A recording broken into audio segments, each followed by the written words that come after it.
Seems to me that many people have a problem getting more than halfway through a drawing.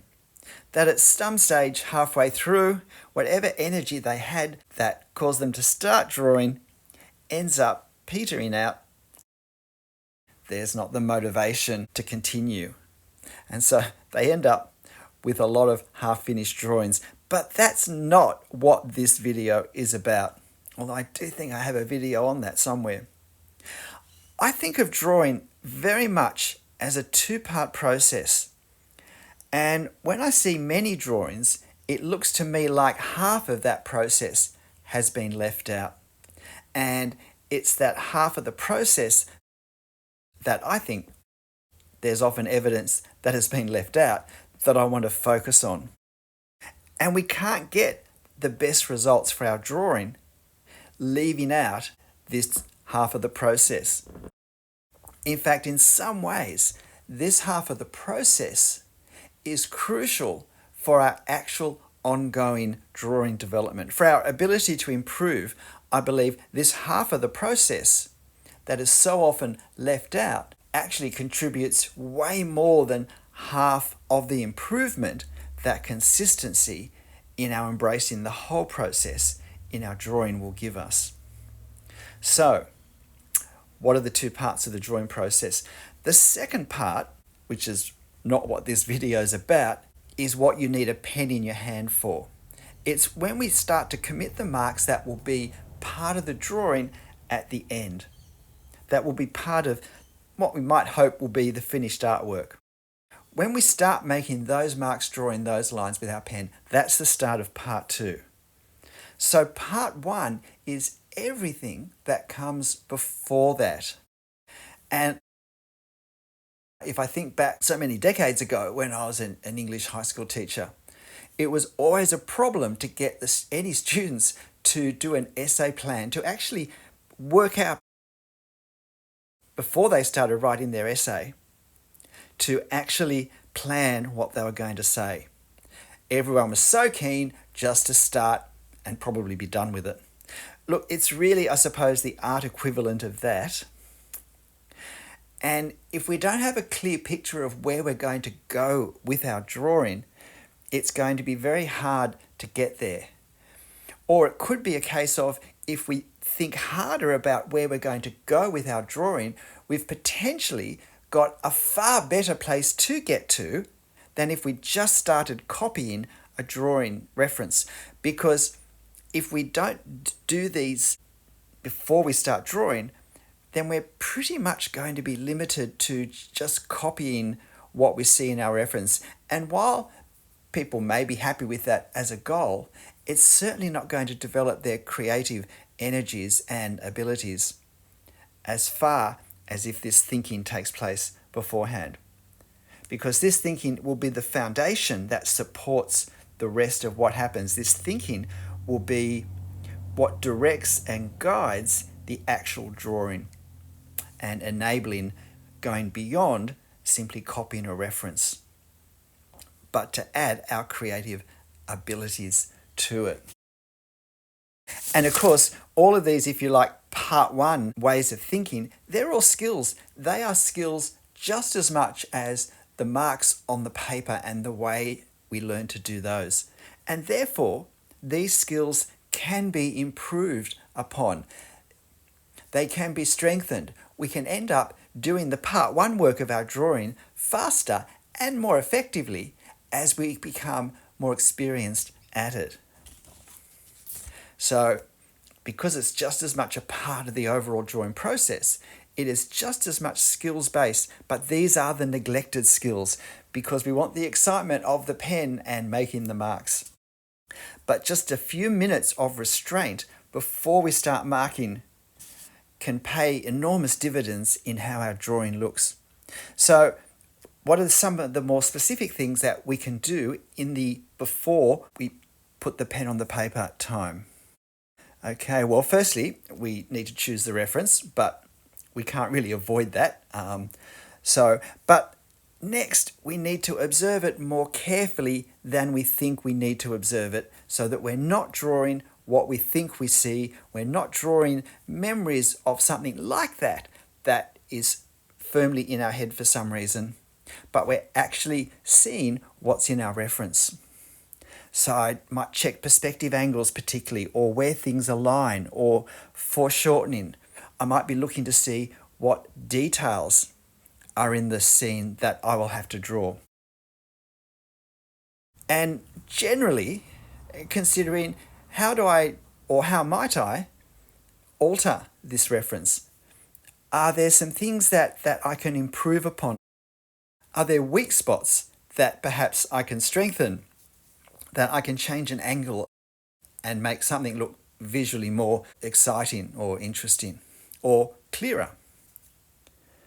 So it's all of this thinking, because what I get to do as the artist is to work out what engages me in my scene to begin with, and then seek to enhance that, to emphasize it. And I might do this by simplifying some areas and rearranging others. I often rearrange people and cars in my streetscapes, for instance. It may be adjusting the values, make the darks darker or the lights lighter, reducing the mid values to create a greater sense of visual drama. Or it may just be making a note where I really want the strongest contrast, the darkest darks, however I apply them, to be. In this before period, there's also working out what's the size and the time frame for my drawing, because that will set the pace, the rhythm for the types of marks I make when I start to make them. The rhythm is really the way, the pattern, the bounce, almost the tune to which we draw our marks on the paper. And the time I'm going to spend will determine not just the speed, but I think also the type of marks we make. And so it hugely impacts the overall look, the stylistic look of our drawing. So for 15 minutes, relatively small, we might have lots of fairly fast gestural lines, the sorts of lines that I'm doing in this demo drawing, just as the background. But if I'm planning a 6-hour larger drawing, then my intention is probably going to be more detailed and more precise, and that will lend itself to more measured marks, more deliberately placed. I need to think about what effects I'm wanting to create. Are there clouds, such as in this drawing, which I didn't add in any way? But how would I have done that? What about foliage? What about brickworks? What about different types of shrubs? What about crowds of people? Are there architectural elements? Well, not in this one. But what about water or reflections on water or waves? What about sculptures or tiling? Whatever effects I need to create, whatever, if you like, surface textures are there, how will I deal with them? And it's important that I work this out before I start. And I've got videos on how I experiment with marks to work out which marks will capture the sort of effects I want in different parts of the scene. A sense of depth, of distance, which was important in this drawing, is one of the effects that I try to work out. What pens will I use, and so forth. And then I need to plan what I think of as my drawing strategy. Where am I starting in my drawing? And where am I wanting to progress to? So where do I start? Why am I starting there? Where do I go next? And this will change with every drawing. It will change according to the way I intend to draw. And if I'm drawing directly in ink for me, and so that means that every line is there at the end, then I need to start very carefully and very slowly, preferably in a central place, but not always. But I need to start with a part, even a relatively small part, that I'm confident I can draw the proportions accurately, because that's going to set the reference, that's going to work as the reference for scale for the rest of the drawing. If I draw it twice the size as what's in my reference, then my overall drawing should be twice the size.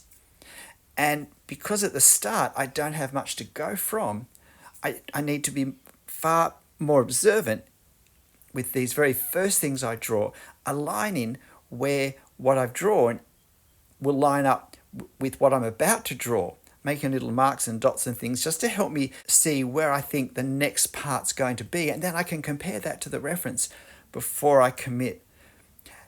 The more of my drawing that I have, the more that's filled out, the easier it becomes now to align things in my drawing with the reference. I have more points of alignment as well, so I can predict more accurately where things should be than I was earlier on.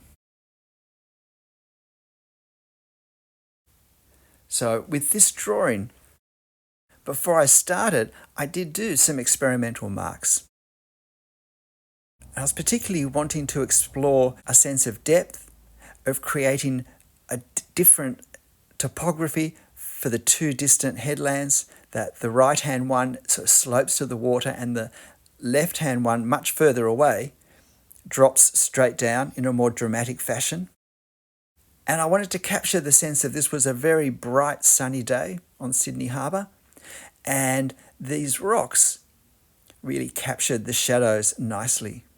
And so I wanted to make sure that I had lots of line work. I was prepared for lots of hatching and even a bit of cross hatching to capture not just the values of the shade and shadows, but also the form, the underlying form that the shade and shadows were on.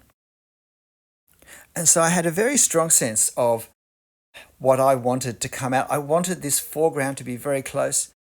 I wanted the sense of the shape and the feel and the light and the darks on the rocks to really stand out, because I find those really interesting in life. I'm probably a frustrated geologist. I really enjoy looking at rocks and how they're formed and so forth. So they were an important part of this for me.